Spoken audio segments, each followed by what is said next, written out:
sang bi leeral jamonoy tay jile sang bi omal dundu tay jile loolu moo jur am loolu moo jur xam-xam yow konte li nga moom. أعوذ بالله من الشيطان الرجيم بسم الله الرحمن الرحيم sunu sang bu tedd bi Mawlaya Seydi Mouhamed El Cheikh, l'être que toute âme devrait chérir et louer pour l'éternité. Toute âme à la clarté et aux lumineuses paroles du bien guidé Mawlaya Seydi Mouhamed El Cheikh s'enflamme, couverte par de lumineux transports jadis inconnus, et bien quel doux transport reflétant la douce et purificatrice lumière véhiculée dans ses paroles. Une lumière qui sème la paix et la tranquillité dans toute âme.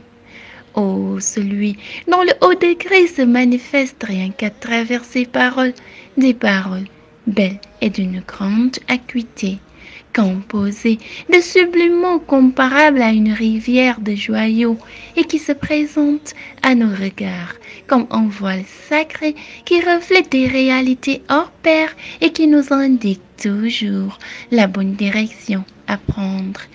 Rien n'est plus délicieux pour une âme que de savourer ces lumineuses paroles. Estimons-nous donc heureux, estimons-nous très chanceux en songeant à ceux qui ne sont plus et qui n'ont pas eu la chance d'être à cette époque et de savourer les lumineux enseignements de sunu sang bu tedd bi. Jërëjëf ya Mawlaya Seydi Mouhamed El Cheikh, jërëjëf Qutbul Aqtabul Kabir, celui qui sait lire dans toute âme et qui voit clair comme dans l'eau d'une source. Assalamu alaikum wa rahmatullahi ta'ala wa barakatuhu. أعوذ بالله من الشيطان الرجيم بسم الله الرحمن الرحيم.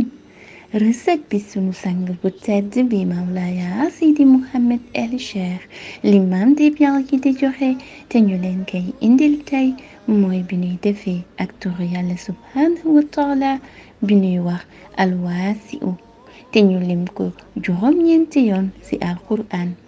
ñaan bi nag da ngeen di def fatiha benn yoon, astaghfirullah téeméeri yoon, salaatul fatiha ñetti yoon, ngeen jàng yaa waasi'u 137 fois, maanaam téeméer ak fanweer ak juróom ñaari yoon. soo leen paree nag ngeen dal di def seen ñaan tëjee ko ak fukk ak ñaar peru salaatul fatiha. ñaan bi nag ngoon su nekk ngeen koy def su takkusaan weesoo si lu tolloog diiru fukk ak benn fan ñu toppalante. ñaan bi soo leen ko defee Yàlla subhanahu wa taala dina leen dimbali ngeen am makaama ci domaine yépp, ba pare aussi li ngeen di dundee itam nekk lu leen yomb macha allah ci barke Mawlaya Cheikh Ahmed Tidiane Chérif radiyallahu taala anhu. assalaamu aleykum.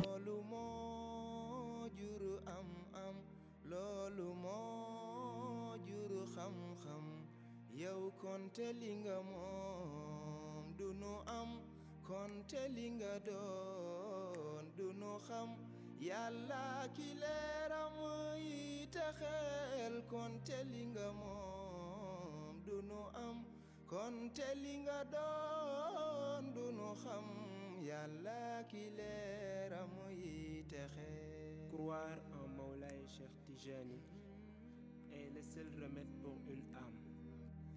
Vivifier son zikr est un viatique sûr pour la rétention éternelle du cœur.